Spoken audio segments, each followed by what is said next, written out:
Hello everyone, मैं हूं बबलू पांडे। एक बार फिर से स्वागत है आपका लक्ष्य क्लासेस बलिया के यूट्यूब चैनल में। इस बार मैं इंटरमीडिएट 12वीं की परीक्षा को ध्यान में रखते हुए पेपर को लाया हूं।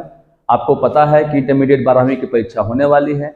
इसे ध्यान में रखते हुए मैं मैथ्स के 2015 से 2023 तक के सारे क्वेश्चनों को का कलेक्शन किया हूँ और उन सभी को हल करके आपके सामने रख रहा हूँ। अगर आप लोगों को सारे वीडियो चाहिए तो आप इसी तरह से हमारे चैनल से जुड़े रहिए और देखते रहिए। एक के बाद एक मैं 2022 से लेकर के 2015 तक के सारे पेपर को हल करूंगा। आपको यह भी पता होगा कि हर एक साल में 5 पेपर सेट होते हैं, इसलिए मैं 5 पेपर को ही हल करूंगा। जिस व्यक्ति के यहाँ या जिस स्टूडेंट के यहाँ जो भी सेट पेपर मिला होगा सभी के हल यहाँ पर मिलेंगे।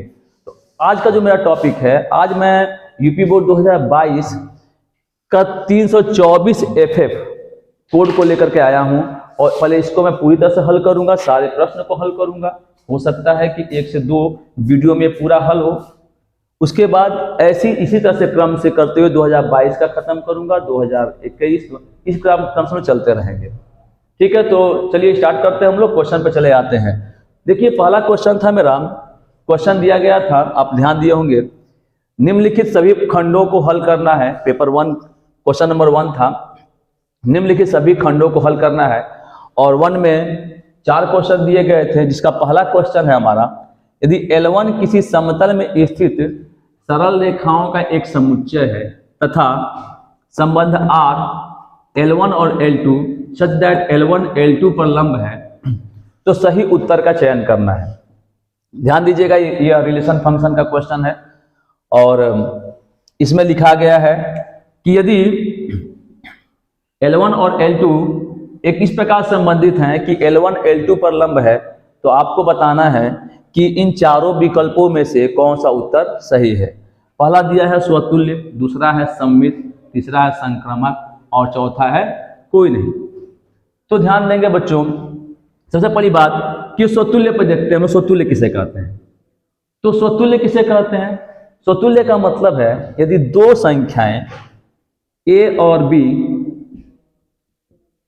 R से रिलेटेड हो, 2 संख्याएं A और B अगर R से संबंधित हैं तो A का A से भी वही संबंध होना चाहिए जो कि A का B से संबंध है, तब ये स्वतुल्य कहलाते हैं। स्वतुल्य के लिए कंडीशन है, स्वतुल्य के लिए यह कंडीशन है, यदि A का B से जो संबंध है, A का A से वही संबंध रहेगा, उसे स्वतुल्य कहते हैं। जैसे एक छोटा सा एग्जांपल समझ लेंगे हम लोग, 2 और 4 ये दोनों ही सम संख्या है। क्या है? दोनों सम संख्या है। अगर मैं कह दूं कि 2 और 4 सम संख्या है तो ये बात सही है। अगर मैं अकेले कह दूं कि 2 एक सम संख्या है तब भी बात सही है। तो 2 का 4 के साथ वही संबंध है जो 2 का अपने आप के साथ है, स्वयं के साथ है, तो यह स्वतुल्य कहलाता है।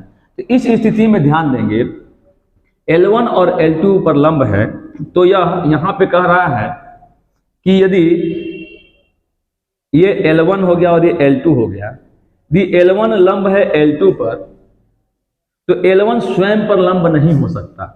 इसलिए जो पहला विकल्प है मेरा, वह विकल्प मेरा गलत हो जाएगा। ठीक है, देखते हैं बच्चों, सेकेंड आते हैं हम लोग। सेकेंड इस पर इसको चेक किया जाए, आर वाले सममित को।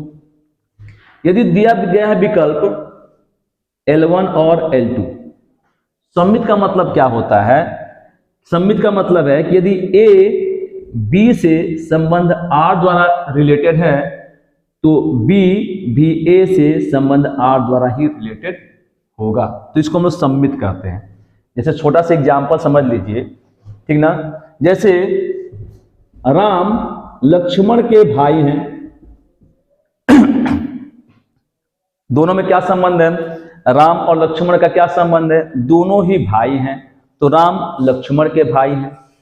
अगर मैं इसको पलट दूं, मैं पहले लक्ष्मण को लिख दूं और फिर राम लिखूं, तब बताइए, तब भी तो वही संबंध हुआ, लक्ष्मण राम के भाई हैं। यानी कि जो A का B के साथ रिलेशन है वही अगर B का A के साथ होगा तो इसे हम लोग कहते हैं सममित। अब देखते हैं हम लोग, ध्यान दें, यहां पर L1 है और L2 है। L1 लंब है L2 पर, अगर आप यहां पर चंदा से मापें तो 90 का कोण आएगा। कितने का 90 आएगा? कोण 90 का आएगा। अगर हम लोग चंदे को इस प्रकार से रख के नापेंगे तब भी 90 का ही कोण आएगा। तो L1 लंब है L2 पर, तो L2 भी लंब होगा L1 पर। इसका मतलब है कि L1 परपेंडिकुलर है L2 पर, तो L2 भी होगा L1 पर, दोनों ही लंब होंगे। इसका मतलब ये सममित सही है या विकल्प सही है। अब वो थोड़ा इस पर हम लोग डिस्कस कर लेते हैं संक्रामक पर के संक्रामक है कि नहीं। संक्रामक का मतलब तो समझ लीजिए आप लोग। अभी कोरोना काल चला, आप लोगों ने देखा कोरोना काल में संक्रामक रोग थे। जैसे हमारे यहाँ का कोई व्यक्ति संक्रमित नहीं था, चीन संक्रामक हुआ था, चीन संक्रमित हुआ था। चीन से जापान का व्यक्ति संक्रमित हुआ और जापान का व्यक्ति हमारे भारत में आ गया। यानी कि ए से संक्रमित हुआ बी और बी से संक्रमित हो गया सी। देखिए, ए की बीमारी बी में लगी और बी की बीमारी सी में लग गई, यानी कि अब ए वाला सी से रिलेटेड हो गया ना। जो बीमारी ए में था वही बीमारी अब सी में हो गया, जबकि डायरेक्टली कभी टच में नहीं आए थे। ये दोनों ही व्यक्ति डायरेक्टली कभी टच में नहीं आए थे, इसे संक्रमक कहते हैं। यानी ए का जो बी से रिलेशन होगा और बी का भी सी से वही रिलेशन होगा, तो ए का भी सी से वही रिलेशन होगा, इसे कहते हैं संक्रमक। तो यह संक्रमक भी नहीं है, तो हमारा सही उत्तर हो जाएगा सममित।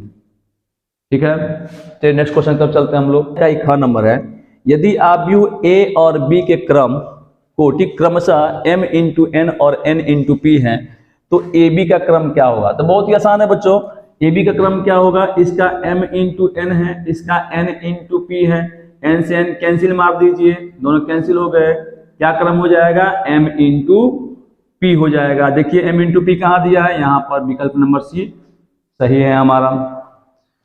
इसका देखते हैं, पहले का ग नंबर देखते हैं। ग को कर रहा है कि अवकल समीकरण X Y D square Y बटा D X square plus X D Y by D X का whole square minus Y D Y by D X is equal to 2 की घात ज्ञात करनी है। ध्यान देंगे घात किसे कहते हैं। सबसे पहले तो जो सबसे अधिक बार अवकलन आता है कोई भी अवकल समीकरण में, जो अधिकतम बार जो अवकलन होता है उसको कोटि कहते हैं। जितना अधिक से अधिक बार उसका अवकलन होगा उसको उसकी कोटि कहते हैं।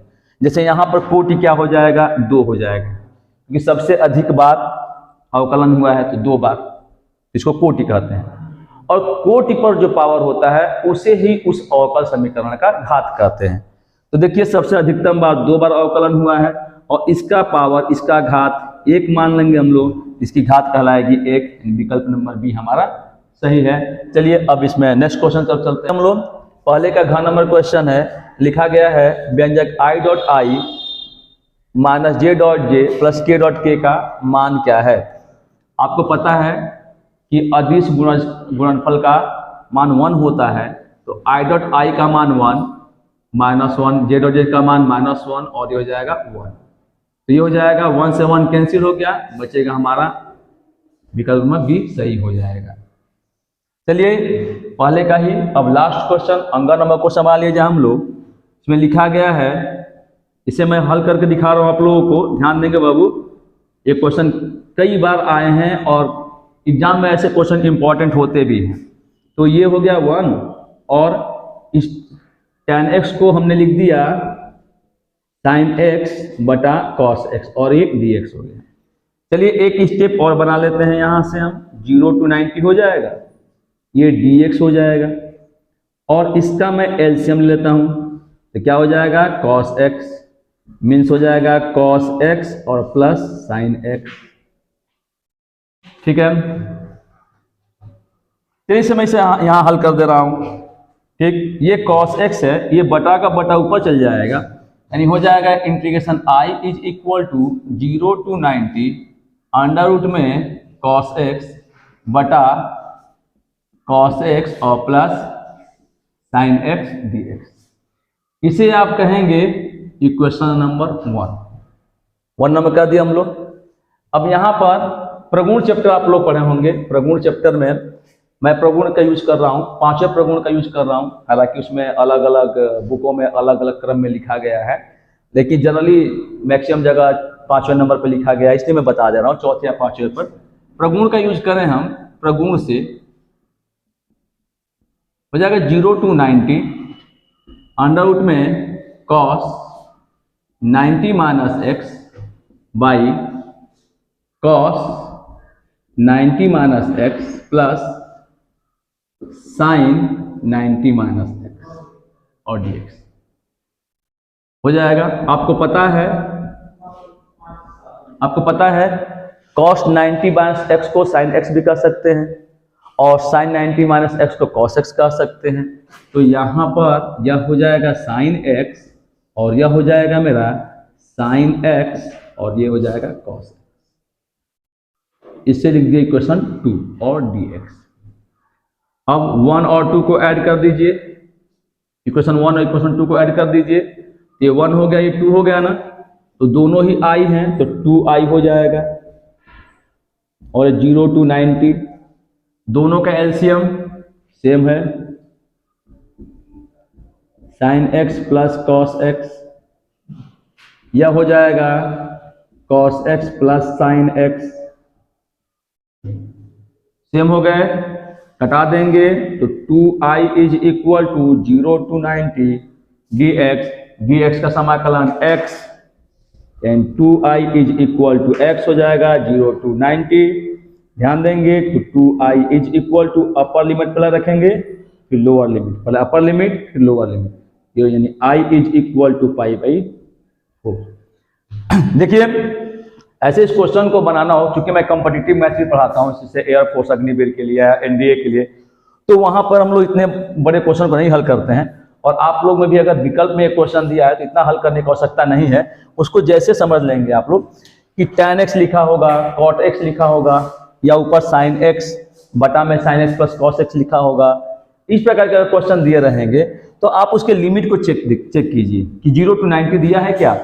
अगर 0 to 90 दिया गया है और tan x दिया रहे, cot x दिया रहे, या ऊपर cos नीचे sin प्लस cos, या ऊपर sin नीचे cos प्लस sin, इस एक क्वेश्चन को 5-6 तरीके से पूछ सकता है। तो कुछ नहीं करना, जो अपर लिमिट होगा उसमें बाई 2 हम लोग कर देंगे। ठीक है, उम्मीद है आप लोगों को यह वीडियो अच्छा लगा होगा। नेक्स्ट वीडियो से जुड़े रहने के लिए ऐसे ही लाइक करते रहें, सब्सक्राइब करते